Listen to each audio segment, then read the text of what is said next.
പ്രതിഷേധങ്ങൾക്കൊടുവിൽ സമൂഹമാധ്യമ ആപ്പുകൾക്കുമേലുള്ള നിരോധനം നീക്കി നേപ്പാൾ. പോലീസ് വെടിവെപ്പിൽ 20 പ്രതിഷേധക്കാരാണ് ഇന്നലെ മരിച്ചത്.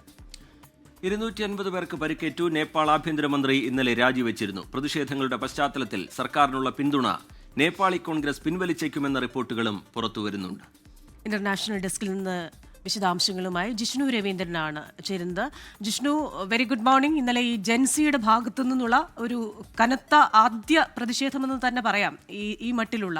അപ്പോൾ അവരുപയോഗിക്കുന്ന അവരുടേതായ ഒരു ലോകത്തിന് വിലക്കേർപ്പെടുത്തുന്നു. ആ വിലക്കിനെതിരായ ശക്തമായ പ്രതിഷേധത്തിൽ മരണം, ഒടുവിൽ സർക്കാർ അവർക്ക് മുന്നിൽ മുട്ടുമടക്കുന്ന ഒരു അവസ്ഥ. അപ്പോൾ ഈ ജൻസി പ്രതിഷേധം നൽകുന്ന സൂചന എന്താണ്? നേപ്പാളിൽ ഇനി നടക്കാൻ പോകുന്നത് എന്താണ്? നേപ്പാളിൽ ജൻസി പ്രതിഷേധങ്ങൾ കത്തിപ്പടരുന്നതിനിടെ ഒടുവിൽ സർക്കാരിന് അവർക്ക് മുന്നിൽ മുട്ടുമടക്കേണ്ടി വന്നു എന്നതാണ് ഏറ്റവും പ്രധാനപ്പെട്ട കാര്യം. സമൂഹ മാധ്യമ ആപ്പുകൾക്ക് മുകളിലുള്ള നിരോധനം അവസാനം നേപ്പാളി സർക്കാർ പിൻവലിച്ചിരിക്കുകയാണ്.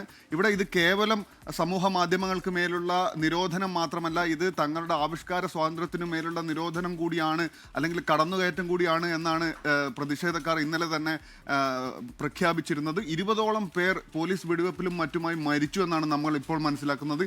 250 മേൽ ആളുകൾക്ക് ഇതിനകം തന്നെ പരിക്കേറ്റ് കഴിഞ്ഞു.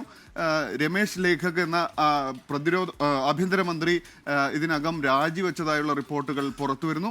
അതായത് സർക്കാർ പൂർണ്ണമായും സമ്മർദ്ദത്തിലായിരിക്കുകയാണ്. നേപ്പാളിലെ ഏറ്റവും പ്രധാനപ്പെട്ട ഏറ്റവും വലിയ രാഷ്ട്രീയ പാർട്ടിയായ നേപ്പാളി കോൺഗ്രസ് സർക്കാരിനുള്ള പിന്തുണ പിൻവലിക്കാനുള്ള സാധ്യതയുണ്ട് എന്ന് പോലും ഉള്ള റിപ്പോർട്ടുകൾ പുറത്തു വരുമ്പോൾ, ഇന്നലെ വൈകിട്ട് നടന്ന മന്ത്രിസഭാ യോഗത്തിൽ നിന്ന് നേപ്പാളി കോൺഗ്രസ് മന്ത്രിമാർ വാക്കൌട്ട് നടത്തിയെന്ന വാർത്തകൾ പുറത്തു വരുമ്പോൾ വലിയ രാഷ്ട്രീയ മാറ്റങ്ങൾക്ക്, വലിയ രാഷ്ട്രീയ പ്രത്യാഘാതങ്ങൾക്ക് നേപ്പാൾ സാക്ഷ്യം വഹിക്കുകയാണ് എന്ന് വേണം നമ്മൾ മനസ്സിലാക്കാൻ. മറ്റൊരു പ്രധാനപ്പെട്ട കാര്യം, 6 രാജ്യങ്ങൾ ഇതിനോടകം തന്നെ സംയുക്ത പ്രസ്താവന ഇറക്കി എന്നുള്ളതാണ്. Australia, Finland, France, Japan, Korea, Britain, America എന്നിങ്ങനെ 6 രാജ്യങ്ങൾ ഇതിനോടകം തന്നെ നേപ്പാളിൽ നടക്കുന്ന അതിക്രൂരമായ പോലീസ് അടിച്ചമർത്തലിൻ്റെ അല്ലെങ്കിൽ ഭരണകൂട അടിച്ചമർത്തലിനെതിരെ സംയുക്ത പ്രസ്താവന നടത്തി രംഗത്തെത്തിയിരിക്കുന്നു. ഒരു അന്വേഷണ സമിതിയെ നിയോഗിച്ചിരിക്കുന്നു. അതായത് ഈ പ്രക്ഷോഭങ്ങൾക്കിടയിൽ നടന്ന ക്രൂരതകൾ എന്തൊക്കെയാണ്, വെടിവെപ്പുകൾ, പോലീസ് അതിക്രമണങ്ങൾ എന്തൊക്കെയാണ് എന്നൊക്കെ അന്വേഷിക്കാൻ ഒരു പ്രത്യേക സമിതിയെ നിയോഗിച്ചിരിക്കുന്നു.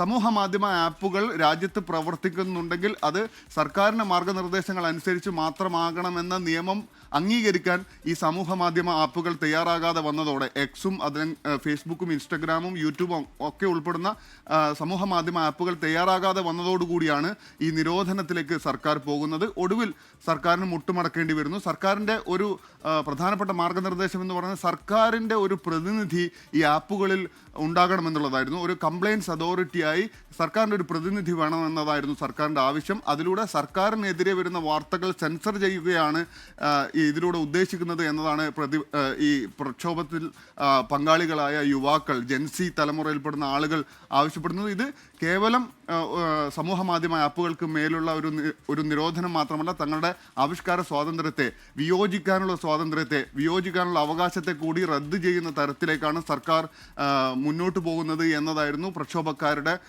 ഒരു പ്രധാനപ്പെട്ട മുദ്രാവാക്യം. അത് ഒടുവിൽ വിജയം കണ്ടിരിക്കുന്നു. സർക്കാരിന് പിന്നോട്ട് പോകേണ്ടി വന്നിരിക്കുന്നു. സമൂഹ മാധ്യമ ആപ്പുകൾക്ക് മേലുള്ള നിരോധനം പിൻവലിക്കേണ്ടി വന്നിരിക്കുന്നു എന്നതാണ് ഏറ്റവും പ്രധാനപ്പെട്ട ഒരു രാഷ്ട്രീയ സംഭവ വികാസം ഇന്ന് നടന്നിരിക്കുന്നത്. റിജിത്ത്, ക്രിസ്റ്റീന. ജിഷ്ണു, ഈ പ്രതിഷേധത്തിന്റെ ആദ്യഘട്ടത്തിൽ അത് കുട്ടികളുടെ ഒരു പ്രതിഷേധം എന്നൊക്കെ പറഞ്ഞ് നിസ്സാരവൽക്കരിക്കാനാണ് ഭരണകൂടം ശ്രമിച്ചത്. പക്ഷേ അത് ആ സർക്കാരിനെ തന്നെ, ആ ഭരണകൂടത്തെ തന്നെ വലിച്ചു താഴെയിടാൻ കെൽപ്പുള്ള ഒരു പ്രതിഷേധമായി വളരുന്നുണ്ട് എന്ന് തിരിച്ചറിയുന്ന ഘട്ടത്തിലാണല്ലോ ഇങ്ങനെ മുട്ടുമടക്കുന്ന നിലപാടിലേക്ക് ആ ഭരണകൂടം പോകുന്നത്.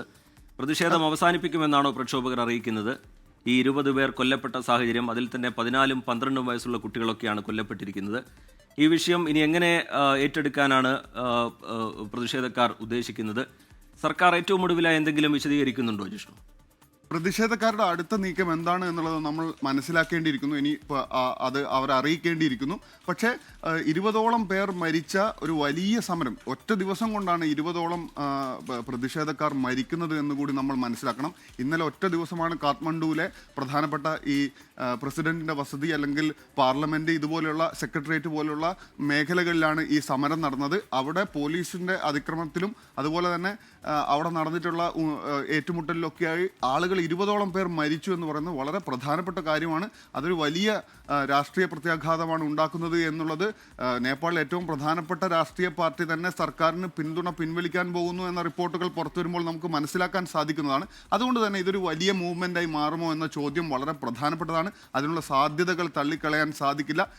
ജെൻസി എന്ന് പറയുന്ന ഏറ്റവും പുതിയ തലമുറയിലുള്ള കുട്ടികളാണ്, അവർ യുവാക്കളാണ്, അവർ പ്രതിഷേധിക്കുകയാണ്. അവർ പ്രതിഷേധിക്കുന്നത് കേവലം അവരുടെ ഒരു സമൂഹ മാധ്യമ പ്ലാറ്റ്ഫോം നഷ്ടപ്പെടുന്നു എന്നത് മാത്രം മുന്നിൽ വെച്ചുകൊണ്ടല്ല, ഇതിനപ്പുറത്തേക്ക് സർക്കാരിനെ വിമർശിക്കാനുള്ള സാധ്യതകൾ കൂടി ഇല്ലാതാക്കുന്നതാണ് ഈ നിയമത്തിലൂടെ സർക്കാർ ഉദ്ദേശിക്കുന്നത് എന്നത് വളരെ പ്രധാനപ്പെട്ട കാര്യമാണ്. അത് ഉന്നയിക്കുന്നു. അതുപോലെ തന്നെ അന്താരാഷ്ട്ര സമൂഹം നേപ്പാളിൽ നടക്കുന്ന വിഷയത്തിൽ വലിയ ആകുലത, വലിയ ആശങ്ക പ്രകടിപ്പിക്കുന്നുണ്ട് എന്നുകൂടി നമ്മൾ ഈ സംയുക്ത പ്രസ്താവനയിൽ നിന്ന്, രാജ്യങ്ങളുടെ സംയുക്ത പ്രസ്താവനയിൽ നിന്ന് മനസ്സിലാക്കേണ്ടതുണ്ട്. അതുകൊണ്ട് തന്നെ വലിയ രാഷ്ട്രീയ പ്രത്യാഘാതങ്ങൾ ഉണ്ടാകാം. വലിയൊരു മൂവ്മെന്റായി ഇത് മാറാനുള്ള സാധ്യതയുണ്ട്. അതെല്ലാം വരും ദിവസങ്ങളിൽ നമ്മൾ മനസ്സിലാക്കേണ്ടതുണ്ട്. റിജിത്ത്, ക്രിസ്റ്റീന. ഓക്കെ, നേപ്പാളിലെ സർക്കാരിന്റെ ഭാവി തന്നെ തുലാസിലാക്കിക്കൊണ്ടുള്ള ഒരു പ്രതിഷേധമായിരുന്നു ജെൻസിയുടെ ഭാഗത്തു നിന്നുള്ളത്. ഭാവിയിലെ പ്രതിഷേധങ്ങൾ ഏത് രീതിയിലായിരിക്കും എന്നത് നിർണ്ണയിക്കുന്ന ഒന്നുകൂടിയാകാം ഇതെന്നാണ് ജിഷ്ണു രവീന്ദ്രൻ റിപ്പോർട്ട് ചെയ്യുന്നത്. ലോകത്തെവിടെയായാലും ഏത് സമയത്തും 24 വാർത്തകളും ഓഗ്മെന്റഡ് റിയാലിറ്റി പാക്കേജുകളും എക്സ്പ്ലെയിനറുകളും വിശദമായി കാണാൻ ഞങ്ങളുടെ യൂട്യൂബ് ചാനൽ നിങ്ങൾക്ക് സബ്സ്ക്രൈബ് ചെയ്യാം.